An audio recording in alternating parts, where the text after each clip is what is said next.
Homemade mini vehicles.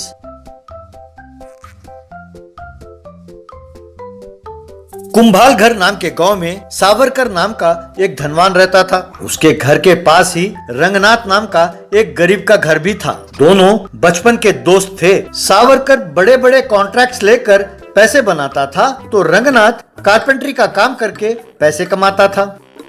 Savarkar का बेटा टिंकू और रंगनाथ का बेटा बन्नी बड़े अच्छे दोस्त थे। दोनों मिलकर स्कूल में पढ़ाई करते थे। सावरकर कारपेंटरी का काम करता था तो बन्नी लकड़ी के छोटे छोटे खिलौने बनाता रहता था और उन्हें ले जाकर स्कूल में अपने दोस्तों में बांटता रहता था। एक दिन टिंकू होममेड मिनी व्हीकल्स। यार बनी, थैंक यू वेरी मच। ये ट्रक का खिलौना बहुत ही बढ़िया है यार, मुझे ये बहुत ही अच्छा लगा। मेरे पास वाले असली खिलौने से ये खिलौना बहुत ही बढ़िया है यार, मुझे भी सिखाना कि ये कैसे बनाते हैं। अरे क्या यार, तू जो खिलौना मांगेगा तेरे पिताजी तुझे खरीद कर दे तो रहे हैं, पर मेरी बात और है यार, मैं अपने खिलौना मैं खुद बनाता हूँ। ठीक है, अगर तुम्हारी इच्छा है तो मैं तुम्हें सिखा दूंगा। इस तरह बन्नी ने टिंकू को खिलौने बनाना सिखाया। उसे देखकर रंगनाथ, बेटा टिंकू, मेहरबानी करके तुम हमारे घर ना आया करो, मेरे बेटे को ना बिगाड़ो। अरे ये क्या कह रहे हैं अंकल जी, मैं बन्नी को बिगाड़ रहा हूँ? तुम्हारे पिताजी ने खूब पैसे कमाए हैं बेटा, इसलिए वो तुम्हें कई खिलौने खरीद कर दे सकते हैं, पर हम ऐसे नहीं हैं। तुम हर रोज कोई ना कोई खिलौना दिखाते रहते हो मेरे बेटे को, वो वैसे खिलौने बनाना शुरू कर देता है, उसी में वक्त गुजर जाता है उसका। ये सब जरूरी है क्या बेटा? ए बन्नी, मैंने तुमसे कई बार कहा कि पढ़ाई वढ़ाई छोड़ दो और आकर कारपेंटरी सीखो मुझसे। तुम ये फालतू खिलौने बनाकर क्या करने वाले हो? कमबख्त कह के डांटा। तब टिंकू वहां से उदास होकर चला गया। जाकर जो हुआ अपने पिताजी से कहा और काफी दुखी हुआ। एक दिन रंगनाथ सावरकर के घर कारपेंटरी का काम कर रहा था। वहीं बन्नी टिंकू को खिलौने कैसे बनाते हैं वो सिखा रहा था। काम पूरा होने के बाद सावरकर ने पैसे दिए। उसे गिनते हुए रंगनाथ, क्यों भाई, मैं तुम्हें भिखारी नजर आता हूँ? मैंने इस काम के लिए 2000 रुपए मांगे थे, तुमने ये 4000 रुपए क्यों दिया मुझे? अगर दान पुण्य करना हो तो किसी और को ढूंढो, मुझे नहीं चाहिए, ये लो तुम्हारे पैसे, कहकर उसे लौटाने लगा। अरे रुकना यार, हमेशा जल्दी में कुछ ना कुछ बोल देता है। ये 2000 रुपए मैं बन्नी के बर्थडे के लिए दे रहा हूँ, उसे कोई अच्छा सा गिफ्ट खरीद कर दे देना। तुम मुझे ताने दे रहे हो ना कि मैं अपने बेटे को कोई गिफ्ट खरीद कर नहीं देता? मैंने तुम्हारी तरह कोई गलत तरीके से पैसे नहीं कमाए, मेहनत करके कमाता हूँ। अरे यार, तू क्या जिंदगी भर नहीं बदलेगा? एक वक्त था जब हम दोनों की हालत एक जैसी थी, पर मैंने अपने होशियारी से इतने सारा पैसा कमाया है। मैंने कोई गलत तरीके से नहीं कमाया। और सुना है कि तुम बच्चों के साथ भी ऐसे ही बात करते हो, ये बहुत गलत है। तुम्हें बन्नी का प्रोत्साहन करना चाहिए, तुम उल्टा उसे निरुत्साह कर रहे हो, ये बहुत गलत है। अरे हाँ, जब पेट भर जाए तो कोई भी उपदेश दे सकता है, जैसे मैंने कई देखे हैं। अब तक मैं यही सोचता था कि उसकी पढ़ाई बंद करा दूं, पर अब मैंने फैसला कर लिया है। ए बन्नी, चलो घर, कोई पढ़ाई वढ़ाई नहीं, कोई स्कूल वूल नहीं, कहकर बन्नी को लेकर वहां से चला गया। बेचारा बन्नी स्कूल छोड़कर पिताजी के साथ कारपेंटरी का काम करने लगा। एक दिन रंगनाथ और बन्नी घर से बाहर आकर देखा तो बहुत सारे मिनी व्हीकल्स खड़े थे। वहां आए हुए स्कूल के स्टाफ, कलेक्टर और बाकी लोग ताली बजाने लगे। मीडिया के लोग भी आकर वीडियो निकालने लगे। ये सब क्या है? कलेक्टर साहब, हाँ, आप यहाँ कैसे आए? मैं बताता हूँ अंकल जी, आज स्कूल में मिनी व्हीकल्स का एग्जीबिशन हुआ। वहाँ मैंने बन्नी के बनाया हुए खिलौने प्रदर्शन में रखे, उसे पहला इनाम मिला है। वाओ बनी, यू आर रियली ग्रेट। तुम्हें इस एग्जीबिशन में पहला इनाम 25,000 रुपए मिला है। टिंकू ने बड़ी ईमानदारी से ये बताया कि वो खिलौने उसने नहीं तुमने बनाया है, इसीलिए तुम्हारा अभिनंदन करने के लिए हम सब यहाँ आए हैं। इतने टैलेंटेड बच्चे स्कूल ना आए ये गलत है। तुम्हारे फीस माफ करने की जिम्मेदारी मेरी है। कल से स्कूल आना शुरू कर दो। मैं प्रयत्न करूंगा कि तुम्हें गवर्नमेंट का स्कॉलरशिप मिले। तुम जितना चाहो पढ़ सकते हो। देखा रंगनाथ, यही उसका टैलेंट है। इतने टैलेंटेड बच्चे को तुम्हारी मूर्खता के कारण घर पर ही बैठने को कहते हो, ये बहुत गलत है यार। ये सुनकर रंगनाथ में बदलाव आया। थैंक यू कलेक्टर साहब, आप सबका धन्यवाद। अब मुझे माफ करना यार सावरकर, मैं जिंदगी में कुछ कर नहीं पाया।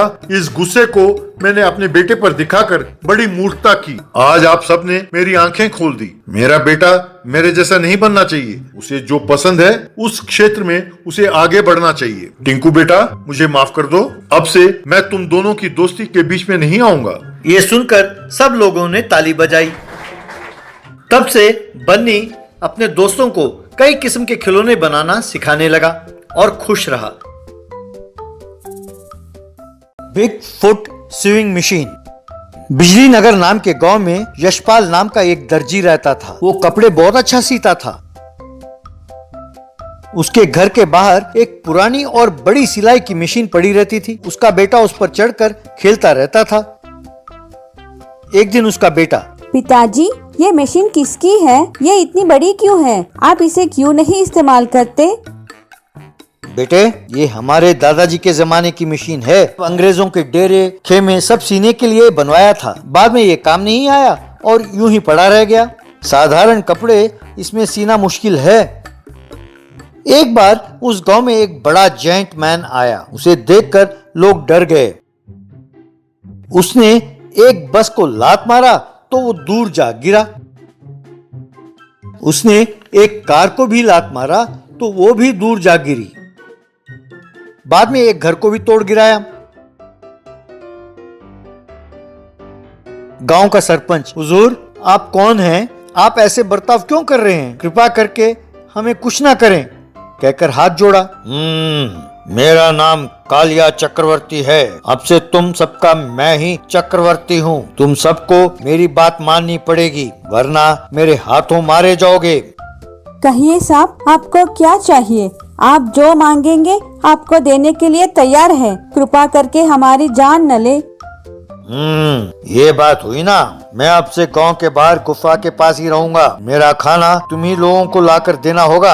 अगर आनाकानी की तो बस समझो खत्म, कहकर वहां से चला गया। बाद में लोग ट्रैक्टर में बिरयानी और अन्य खाद्य पदार्थ लेकर जाने लगे।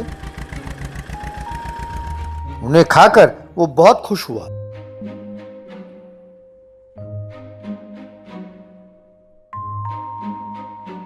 बाद में खराटे मारकर सो गया। इस तरह हर रोज ट्रक और ट्रैक्टर में खाना ले जाया जाता था। एक दिन सरपंच, गांव वालों, हम 1 महीने से और कोई काम नहीं कर पा रहे हैं। आमदनी बिल्कुल ही ठप पड़ी है। सारा पैसा उसे खिलाने के लिए जुटाने में ही चला जा रहा है। पता नहीं ये मुसीबत कब टलेगी। जी हाँ, इसे खिलाने के लिए हम भूखे सो रहे हैं। हे भगवान, किस पाप की सजा है ये? कहकर वो दुखी हुई। इतने में कालिया के वहां आने से सब चुप हो गए। क्यों, सब मेरे बारे में बात कर रहे हैं ना? चाहे तुम लोग जितना मर्जी सोच लो, मेरा तुम लोग कुछ नहीं कर सकते। याद रखना। हम आपकी बुराई नहीं कर रहे थे।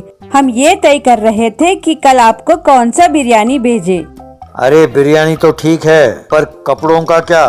देखो इतना मैला है। मुझे तुरंत नए कपड़े चाहिए। कच्छा और बनियान भी चाहिए। कल तक नहीं बनाया तो सबको कुचल डालूंगा, खबरदार, कहकर चला गया।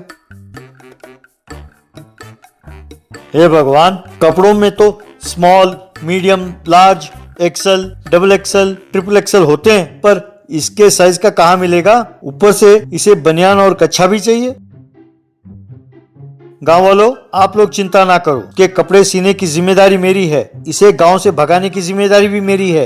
इसके लिए आप सबकी सहायता चाहिए। यूं अपने पुराने सिलाई मशीन से एक ट्रैक्टर बनाया। लोगों ने कपड़ा पकड़ कर रखा तो इसने सीना शुरू किया। बाद में उस पैंट और शर्ट में एक रसायन छिड़का। उन कपड़ों को ट्रैक्टर में रखकर वो चलाने लगा तो सब लोग उसके साथ कालिया के पास पहुंचे।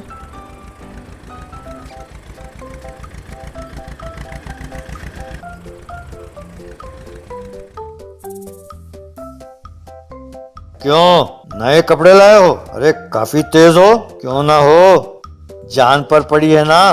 कपड़ों का रंग तो बहुत बढ़िया है। किसका सिलेक्शन है? सिलाई किसने की?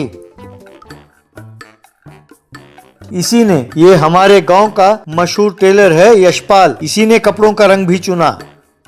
शाबाश, सुन यशपाल, अब से तुम हर रोज मेरे कपड़े सीने का काम करोगे, बाकी धंधा बंद करो और मेरे काम करो। कपड़े पहनने हैं।